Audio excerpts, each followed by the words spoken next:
What's going on, everybody? It is that time again. The Sooners Illustrated Podcast, episode 217. 217. On this Monday, October 13th, 2025. Josh Callaway, James D. Jackson, Tom Green with you on a post-game reaction Monday. Oklahoma lost to Texas again. They didn't score a touchdown again. We were all there at the Cotton Bowl on Saturday. We're going to talk about it all. We're going to break it all down for you, and we're going to, of course, like we typically do on Mondays, spin it forward. Are we hitting the panic button? Is this season about to go off the rails, or is everything going to be okay? We're going to give our opinion on the show here today. We've had time to watch the game back, let the dust kind of settle after Saturday when it was still raw, and we'll get into all of it here on the program today. As we get started, a reminder, as always, you can subscribe to Sooners Illustrated at oklahoma.247sports.com. Use the promo code SoonersPod60, gets you 60% off a VIP membership for a year to Sooners Illustrated and the entire 247 Sports Network. Come hang out with us and our entire community, get all the team insight, recruiting insight, and again, just be a part of the community. The message board was ablaze this weekend, as you would expect. There's still a lot of season left, so come be a part of it and be along for the ride the rest of the way in this 2025 season. All right, guys, let's do it.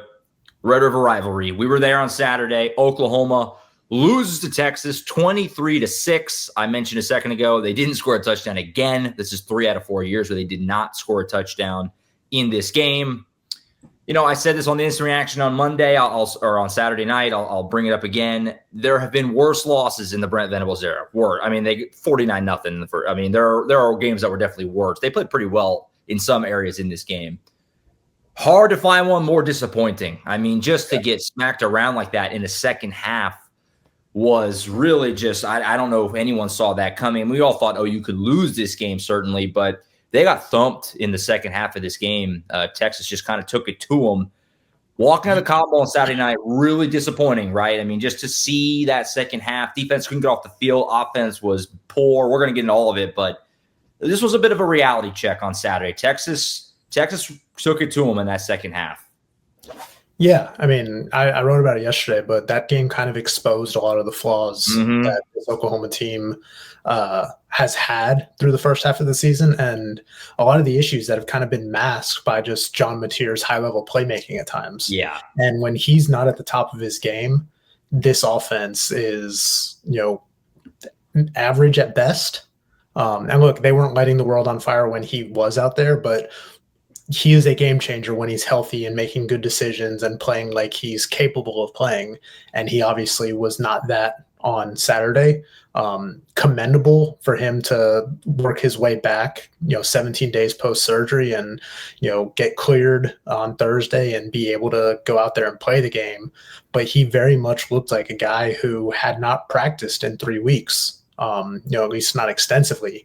And he, having surgery like that, I mean, it takes something out of you. I'm sure his conditioning was impacted to some extent, but look, if his thumb was okay, that's fine. But, there are other parts of that whole ordeal that can affect your game, even if your thumb is feeling well enough. And I think we saw that in a player who just did not look like himself out there, even though he was healthy. Yeah, I think not practicing a lot during the week, during that time, made a big difference for John Mateer. Because we saw it in pregame, like we saw the zip on the ball. Like physically, he looked great. We saw everything there.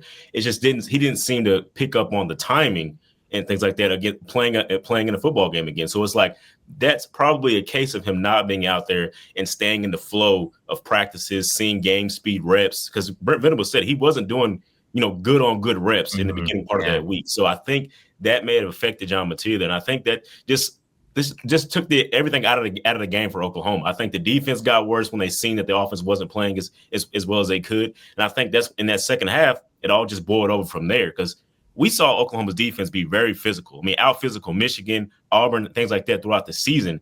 And they didn't do that, especially in that second half against Texas. So I think it all played a part in the loss.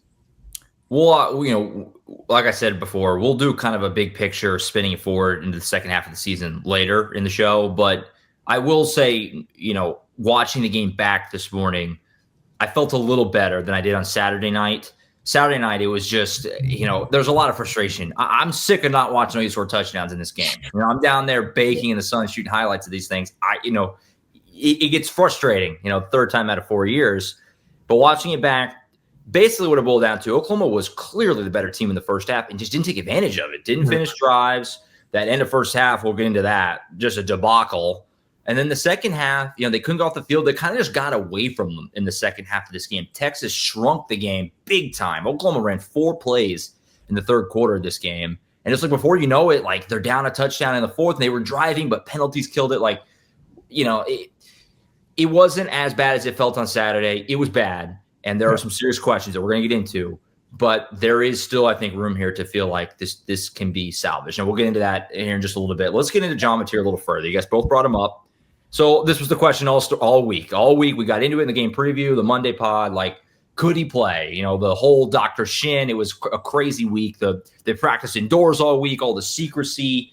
It was insane. I'm sure you guys got asked. Everyone who knew me, basically, that cares about OU football, asked me my opinion on what I thought was going to happen with John Mateer. He did play, right? He did play. He showed up. He got listed as probable in the availability report. An hour and a half before the game, he was taken off. Like James said, he warmed up. He looked good. Everyone was like, all right, here we go. And he just didn't play well. Threw 3 interceptions. They all were kind of backbreaking in their own way at the time that they happened. He just seemed like he was late on everything. Just constantly late, throwing behind guys. Just didn't seem sharp. Like James said, it doesn't seem like it really affected his play from a physical standpoint. It was more, he looked rusty. He looked like a guy who hadn't played in a while and just jumped right into that game against that team, the best defense they played this year, and he didn't play well. What did you guys make of John Mateer's day overall? And where are you at with him moving forward now? Because it feels like I still think he's really good. He still made some big-time plays in this game, but this was his worst game of the year, obviously, by far, and like Tom said, they need him to be awesome, and he wasn't awesome in this game. He struggled. Yeah, I'm not ready to say like John Mateer is a bad quarterback by any means. Like we've seen what he's capable of. I agree. He just looked like a guy who was rusty and hadn't really practiced in 3 weeks. And I think his conditioning was probably an issue. It's hard to adjust to the game speed when you haven't been out there. Not even playing games, but just not even getting real good reps in practice for 3 weeks coming off surgery like that. His timing looked off. He had 3 interceptions. That had a few more plays that were interception worthy. You look at his first 2 pass attempts of the second half on that drive. One of them should have been a pick 6 by Texas, and the other one was another near interception there. And I think he had another one later in the game. So he's fortunate that he didn't have more turnovers.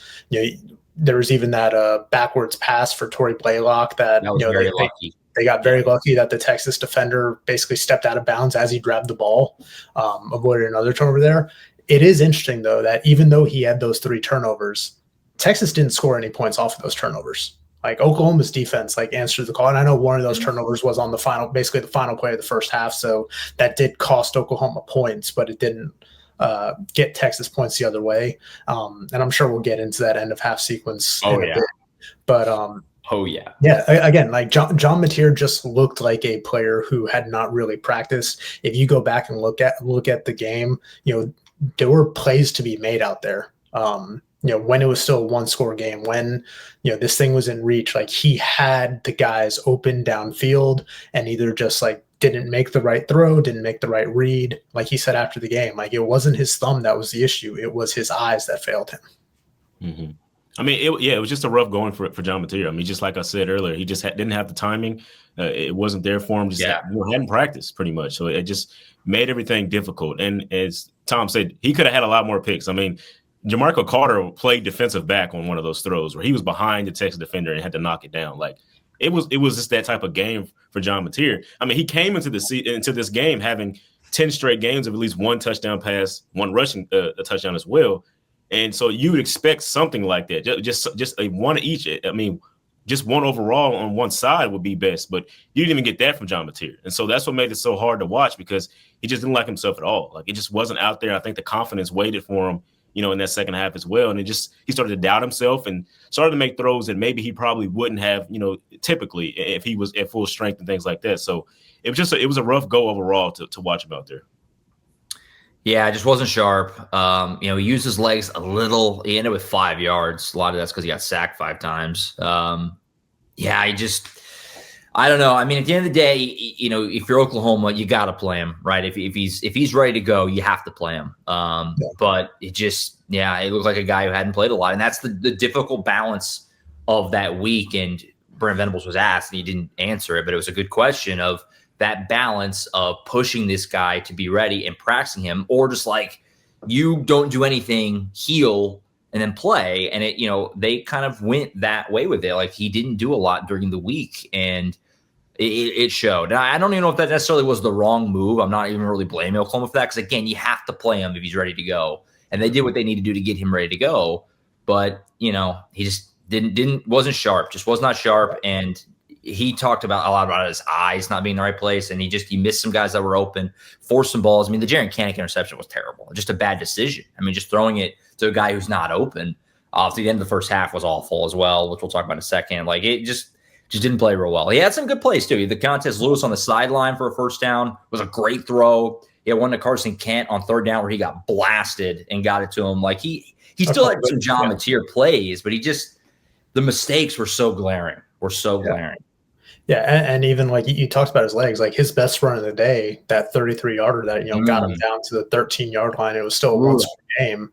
Gets called back because of a holding call on Carson Kent, and on the very next play, he throws his third pick on that ball. That was, again, just the timing was off, and he threw it behind Isaiah Satania, who, look, credit to Isaiah Satania for even getting one hand on it, but I mean, like, that is a timing issue that you're off because you haven't practiced in 3 weeks. And Brent Venables on his Sunday Coaches show said, yeah, I mean, John did no good on good work throughout the week.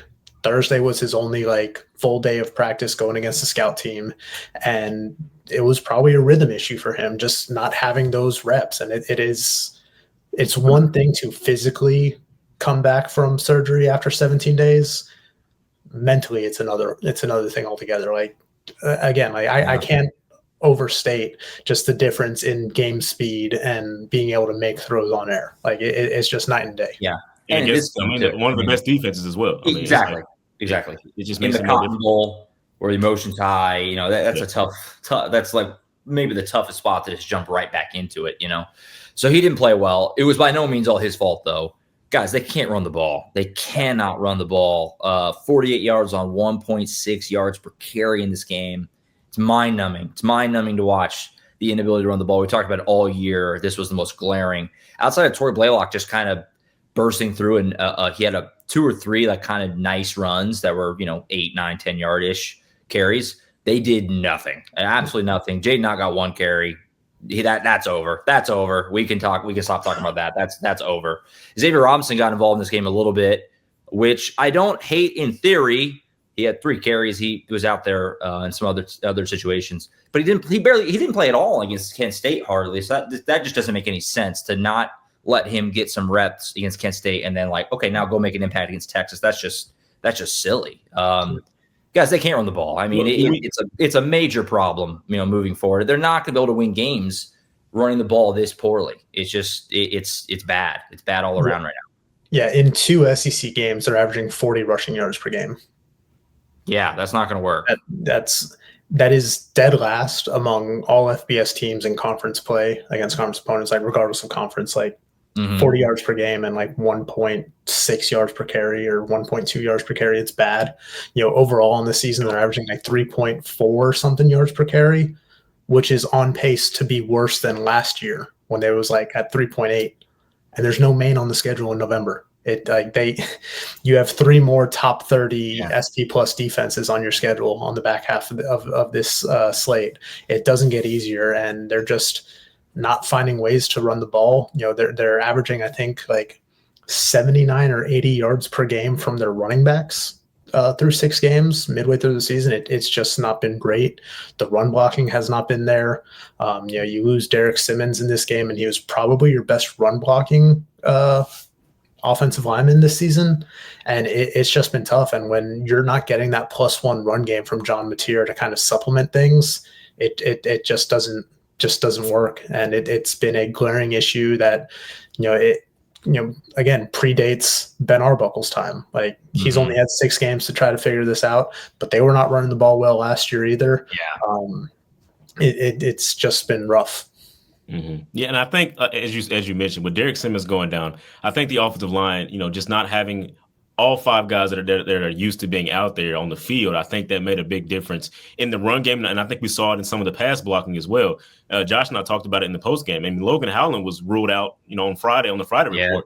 He would have been a guy that went in there for Derek Simmons. I mean, at least he has some experience with that offensive line going on the right side. So I think that played a part as well in terms of how this run game has looked. But Xavier Robinson getting out there and getting some reps, maybe that's because of what Jaden Ott did on his series. I mean, where he missed the block, had that short run, and then dropped the pass.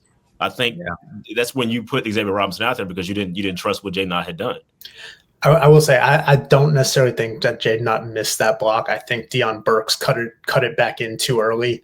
Jaden Ott still needs to do more to initiate that with Colin Simmons, but asking Jaden Ott to go block Colin Simmons is a problem in and of itself. But Deion Burks needs to follow his blockers there because they were setting up a little tunnel there for him where they were trying to create some space on the outside, and he just cut it in a couple steps too early, I think.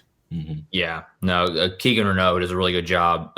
We used to work with me. We used to work together a handful of years ago. He knows the game, and we were talking about that play yesterday, and he's very confident that was more on Burks than Ott. It looks bad because the effort looks poor. It looks poor, but I kind of agree with Tom. But then, like James said, he dropped the pass, and then clearly after that, they kind of just didn't go to him anymore. Yeah. The offensive line, it's in shambles. It's hurt all over the place. Again, I don't know. Well, not all over the place, but at tackle, a lot though. I mean, Simmons is out. Like James said, you would have put Howland in, but he's out. And then it's like after Howland, it'd be nice to have Sexton, but he's out. Jake Taylor, he's out. It's like, good God, it's just kind of the same. It's not as bad as last year, but it's going down that path again where it's like, man, there's so many guys that are just missing. Luke Baklenko is like your third or fourth guy. I mean, at that, it's just. It stinks. It stinks right now. They can't get pushed, and the run game is a major problem. And I don't know I don't think it can be fixed. I mean, why would I think that? I mean, who knows? Stuff can change, I guess. Maybe you get some guys back, and maybe things do change. But right now, I'm thinking, man, just go empty set, 5 wide, and just throw it all over the place because the run game is giving you nothing. And the crazy thing is too. I mean, I guess I'm playing devil's advocate to what we were just talking about, but like Texas has a bad offensive line as well, and they were able to run against the number one run defense in the nation there. I mean, like they were able to run it up the gut too, where the weakness was their left guard, and they were still able to scheme those up and get those bursts. I mean, Wisner was just great. I mean, I think part of the difference is Wisner's better than anyone OU has, and then also that's the difference between Steve Sarkisian, who's been doing this a really long time and is really good, and Ben Arbuckle, who's still new. He's new. I mean, he's young at this. He's still learning.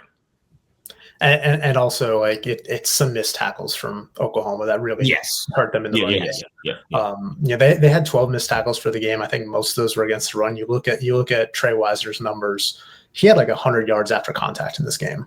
Like that is just him out efforting guys, and like that one big run that he had where it looked like Oklahoma had him just like swallowed in the backfield, and he somehow just like stumbles off a would-be tackler and like breaks through his own 2 offensive linemen, reel off, like 30-something yards. Like, that it's all about the details. Like, you can't miss those tackles when you have a guy dead to rights like that.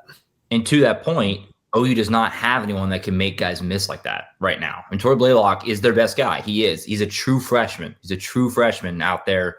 He's doing the best he can. He's the only one who's getting any success at all, obviously, right now in the run game. They just don't have anyone else that can do that right now. Yeah. And in theory, Jaden Ott was supposed to be that guy that could break off these explosive runs for you, and he's just been MIA. And I mean, like, Taylor Tatum. We haven't seen Taylor Tatum. Javante Barnes hasn't played since that Auburn game. Like I don't know, man. Like that, the running back rotation has just like been perplexing every year that I've been on this beat. It makes no sense. And like the Barnes thing, like I think it's clear why Barnes is falling out of favor a little bit. All the reasons we talked about earlier in the year, he is what he is. He doesn't have a lot of bursts, can't make guys miss. But why was he getting so many reps earlier in the year that could have went to other guys? Like it just doesn't. I just want it explained to me better. I don't know if anyone can explain it better. So, yeah, they can't run the ball. That's a major question and will be the rest of the year. I don't know what you do about that. It doesn't help that the tight ends are struggling in the blocking game too. Tom referenced it. Mateer had that long run to kind of get him into the red zone, down a touchdown, and it gets called back on a Carson Kent hold. Jaron Cannon kind of hold in this game as well. The next possession, they get like, a 7 or 8 yard run from Torrey Blaylock. That was like a good run to get you ahead of schedule, and it just gets called back again, and you're behind the chains. Yeah, so the tight ends are hurting them too. It's not all the O-line. And that's where it's like with the run game is it a scheme thing? Is it a running back talent thing? Is it an O-line thing? I think it's a little everything, really, and which is frightening, frightening. Yep. So we'll see where they go from there. How they can adjust around it. That they're going to have to find a way, obviously, in the second half of the season. Let's talk about that end of first half sequence. We referenced it earlier. What the heck? The game changed right here. Oklahoma got the ball, so a nice stand. They made a nice defensive stand when Texas had it inside the 10, held them to a field goal, 6-3. I was watching the game back this morning. They got the ball with 4:24, tons of time, to go down the field and try to get points. They move the ball pretty well. They get out to about midfield at about the 2-minute warning, and then they just shut it down. They just shut it down after the 2-minute warning. No urgency. They ran the ball. I can't remember the exact down. There's about a minute left. They ran it with Torrey Blaylock for like 2 yards. They can't run the ball. We just talked about that. And they just let the clock wind after that. They just – and they even said as much. Brent Venables and Ben Arbuckle both said as much after the game that the goal there was to use the clock as opposed to scoring, which is crazy. I'm baffled by that. And it felt like it changed the game. Then Mateer forces one to the end zone, can't do that. Gets picked, they get nothing. And Texas went to the halftime with momentum, and the game kind of never was in control for OU after that. I don't know what they were doing, guys. That was awful. That was a really, really bad sequence of just kind of clock management and coaching strategy from Oklahoma. Yeah, I don't have a problem with trying to take a shot at the end zone there. I don't either, but it was before that. I have a problem with how long it took Oklahoma to call that last timeout. They waited until there was 10 seconds left. I would have called it maybe 5-10 seconds earlier, just because that gives you a little bit more leeway to open up the middle of the field if you are going to take a shot down. And, look, I think Tate Sendell would have made that field goal regardless because it would have been a 47-yarder, I think. Something like that. They're about it was well within his range. Yeah. Yeah, because it was from the 30-yard line. So it would have been a 47-yarder for him. If you called the timeout 5-10 seconds earlier, you get a little bit more of the field to work with because you can get that first down and move the clock get on the ball real quick and spike it and set them up for a shorter field goal. Taking a shot at the end zone, no problem. But John Mateer needs to make a better decision there. He didn't even, again, his eyes failed him. Like Malik Muhammad was right there the whole time. Like easy pick for him. Instead of forcing it, just throw it away at that point. Like coming out of that situation without any points is just indefensible. And you could see just how it affected that game. Like it deflated Oklahoma going into halftime. It gave Texas a little bit more belief after Oklahoma, really controlled a lot of that first half. They did, especially the way the defense was playing. And like the offense was moving the ball decently well in the first half. I would say, like, obviously that first drive was probably Oklahoma's best drive of the day. And, that it's scripted at that point. Like, you know what you're going to do. They didn't have a lot of sustained success after that, but the defense was in command. And then for Texas to go into halftime with just a little bit more momentum, a little bit more belief, and then come out with that opening drive and just, sap half of the third quarter off the clock, go 75 yards in 14 plays and 7+ minutes and get a touchdown to take the lead. I mean, that is deflating for Oklahoma, and that defense just could not get off the field at that point. And that end of half, debacle, whatever you want to call it, I think just really turned the tide in this game. Yeah, I think I said it I was sitting right next to you, Tom, in the press box, and I said, I don't know why they let the clock run down to 10 seconds before the timeout, because you still had so much time to throw the ball to the sideline, do something like that before you even burned the timeout. You could spike it. Yeah. You could spike. Yeah, there's so many different things you could have done. And it seemed like, okay, when I saw them not doing anything, I'm like, okay, they're waiting for the field goal. But then they called the timeout with the 10 seconds left. It was like, I don't know what's going on here. I mean, Brent Venables said they wanted to go to the end zone. It was either end zone, I guess, or throw it out of bounds. and it just didn't happen. I mean, he threw it right to Malik Muhammad, as you said. It was just it was an all around bad way to handle the situation. I think everything that could go wrong on that play went wrong for Oklahoma. It did not look good, and I think that's a reason why so many people are frustrated with just that ending there. I mean, it's just like you did everything wrong. Like it didn't make any sense overall. So it's weird.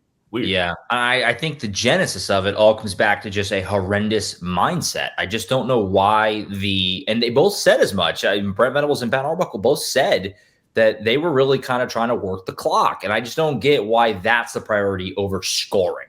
I mean, you go down and score. If you're aggressive and you score a touchdown there, I mean, man, 13-3, that's a wildly different game. I mean, at that point, the defense was pretty much dominating. I mean, Texas had just had that long drive, but they buckled down, got to stop, forced them to a field goal. And so it just, I get early in the drive, wanting to make sure you at least give them a breather, don't leave. But once you got out to midfield, man, with 2 minutes, go. I don't know why they just shut it down from there. And I think that maybe is Brent Venables being a defensive-minded head coach and being like, let's just get the field goal, go up 6. Like, I don't know. I just don't understand why they were more worried about giving Texas a minute to work with to go down the field than scoring. Like, it was weird. It was weird and made no sense, and it completely burned them because it did. It flipped the game, and we're at halftime. And I felt good about where Oklahoma was at halftime of this game. Don't get me wrong. It felt like they were in control because they mostly were. But at the same time, there was a part of me that was thinking they should probably be up more than 3. I mean, they moved the ball well and had to settle for field goals and turned it over. But you still thought they were in good shape because the defense was playing so well. But then it kind of wobbled in the second half. And I want to get your guys' thoughts defensively. I'm trying to figure out what to make of the defense's day because, the defense played well, right? I feel like I got to say that first. Like, they did not lose this game because of the defense, obviously. They gave up 16 points on defense. The touchdown on the punt return was kind of the dagger in this game. But the defense played really good. Like Tom said, even after those turnovers, they buckled down and got stops. They gave them every chance offensively to have a shot. That all said, in the second half of this game, tackling was bad. They couldn't get off the field on third down at all. And that's why Texas just zapped that entire third quarter. We ran 4 plays in the third quarter because they couldn't get off the field on third downs. And a part of that was just missing open field tackles. They got pressure on Arch Manning, but they only got 1 sack. They didn't get a turnover again. What'd you guys make of the defense? Again, it was good. It'd be foolish to sit here and say the defense played bad. That would be silly because it was pretty good for the most part, but they just couldn't quite make those big plays in the second half and couldn't get off the field in some key spots and just kind of uncharacteristic in some ways in the second half of this game that let Texas get points on the board and obviously ultimately win. Yeah, no, I agree with you completely. I think the defense played well enough to win this game.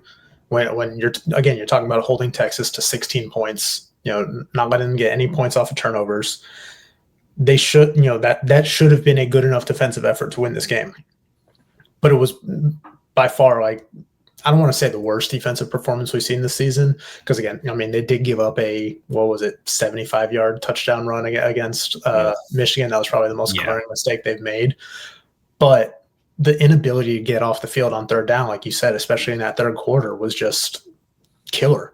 I mean, it was brutal. And when you're out there in that 90-degree heat, and I'm sure it felt closer to 100 on the field, being out there for that long, and then when the offense can't sustain drives and you're having to go out there again, that takes a lot out of you. And if they'd just been able to get off the field a couple times, you think about like Robert Spears-Jennings missed that tackle on a little screenplay that he went back and he wound up getting the tackle after a couple more missed tackles downfield. But again, that was just a situation, third down. They could have gotten off the field and they were just unable to. And that 14-play drive coming out of halftime just felt like a killer for them. I still think, again, they did enough to win this game, but it was not the cleanest performance from this defense. And I think it speaks to just kind of the high standard that we've come to expect from them. You mentioned they were able to get pressure on Arch Manning. They had 25 pressures in this game, but just the 1 sack from R. Mason Thomas. And a lot of that, I think, is credit to Arch Manning and Steve Sarkisian for the way they kind of drew that up. A lot of screen passes, a lot of short routes to get the ball out of Arch Manning's hands really quickly. He was very efficient with his decision making. He made a couple guys miss and extended plays with his legs, and was able to, that one third down pass where he kind of, broke a tackle and stepped up in the pocket and found a guy over the middle. I mean, credit to Texas for what they were able to do offensively to kind of counter that pass rush from Oklahoma.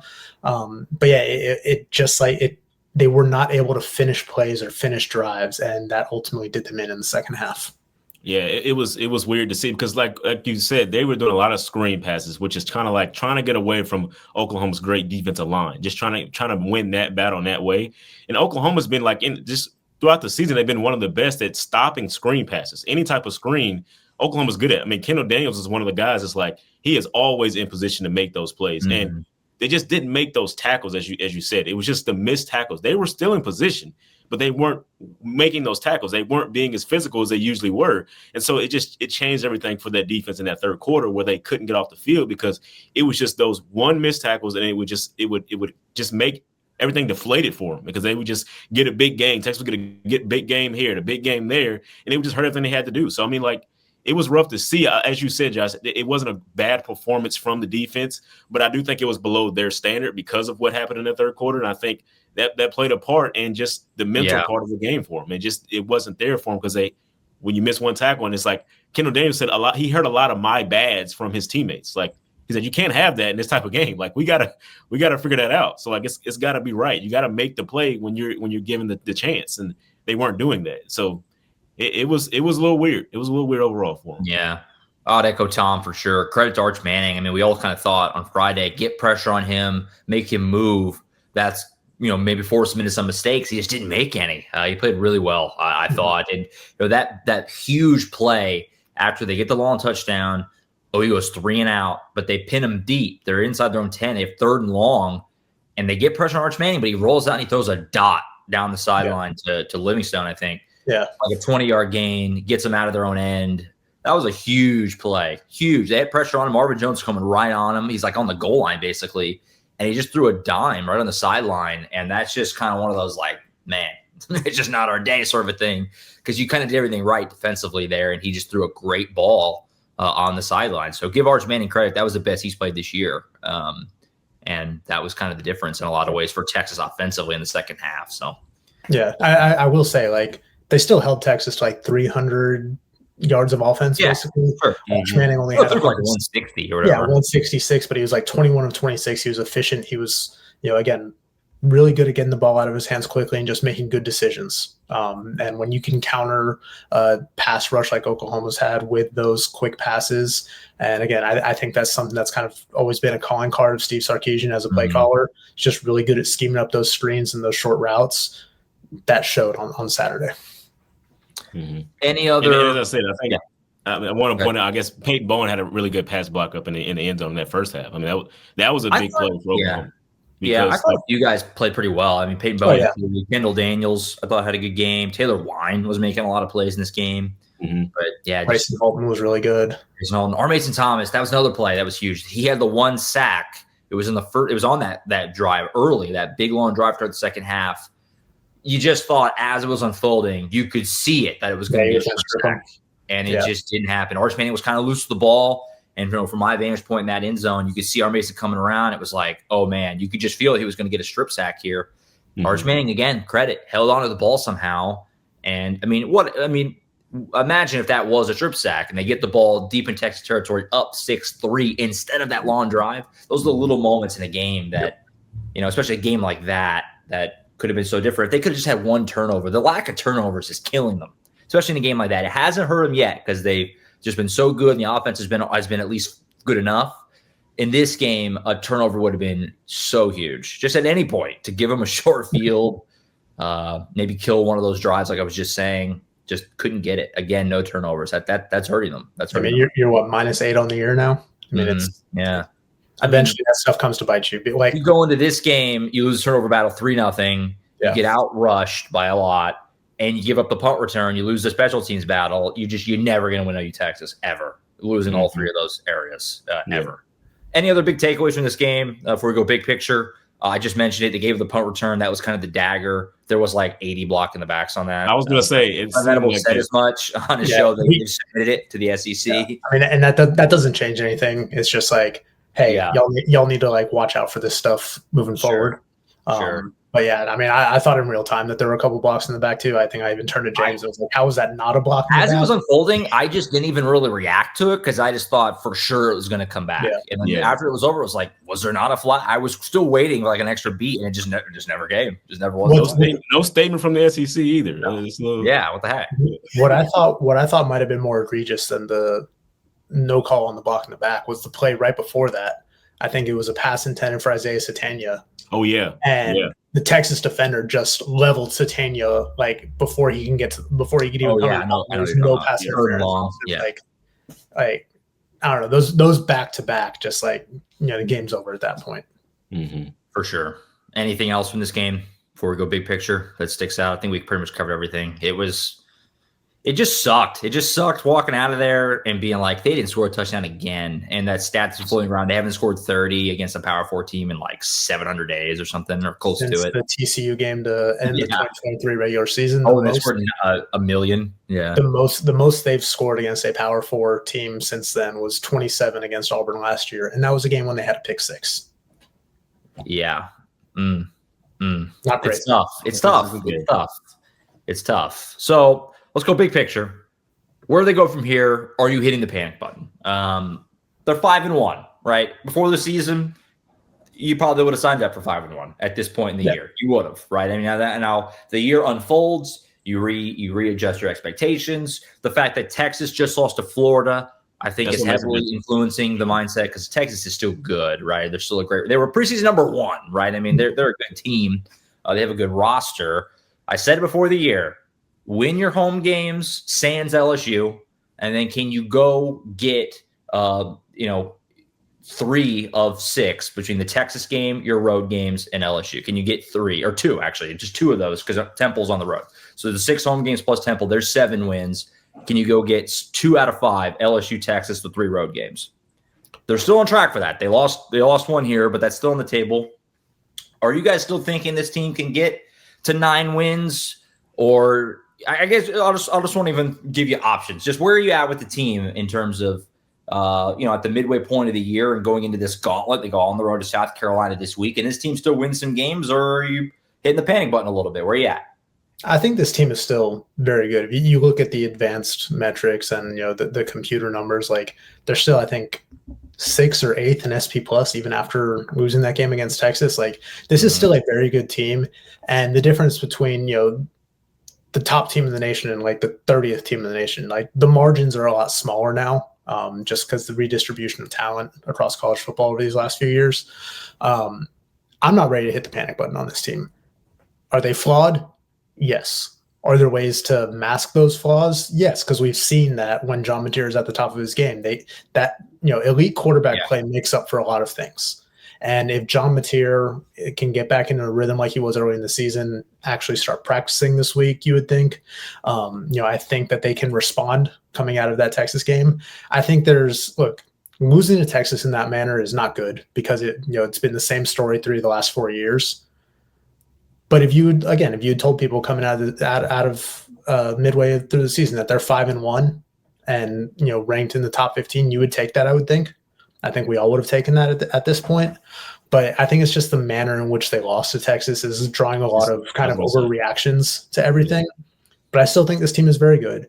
I think this weekend's game is obviously very important because, South Carolina has struggled this season. They're 3-3, kind of like they were last year going into that Oklahoma game.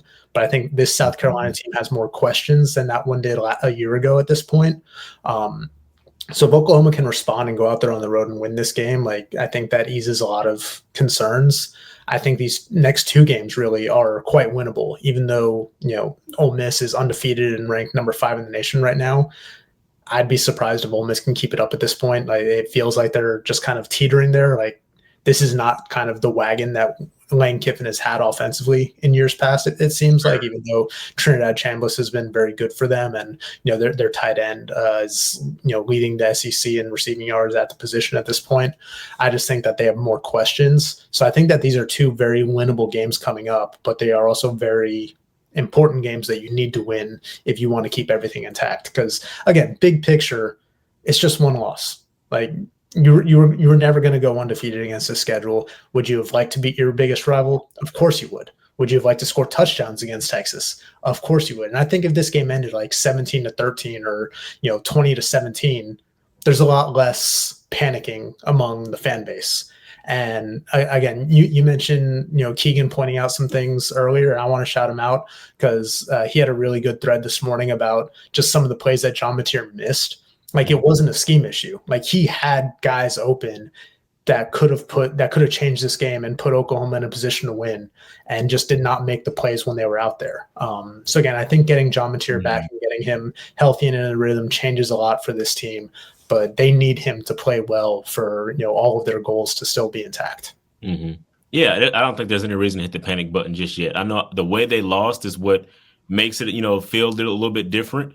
I think we all thought 9 wins would get them in the college football playoff because we thought that even if they had losses, they weren't going to be blowout losses or anything like that. Now, this wasn't a blowout loss in the case, but it's your rival, so it's always emotional situations going on there. So I think you feel a little bit different about the Texas game. But overall, Oklahoma is still a very good team. As Brent Venables said in the post game, as Kendall Daniels said in the post game, if they go out and beat South Carolina, they're back in the driver's seat and feel pretty good about themselves. I mean, there's winnable games on the line, and there's winnable games against some of the top teams in the country, and so that can help out a lot. I mean, it can help you out a lot. So just want to see what they're going to do now from here. How they're going to respond to getting beat like that, getting beaten in a frustrating way against your rival. How are you going to respond? I mean, the same thing happened to Texas 2 years ago when Oklahoma beat them.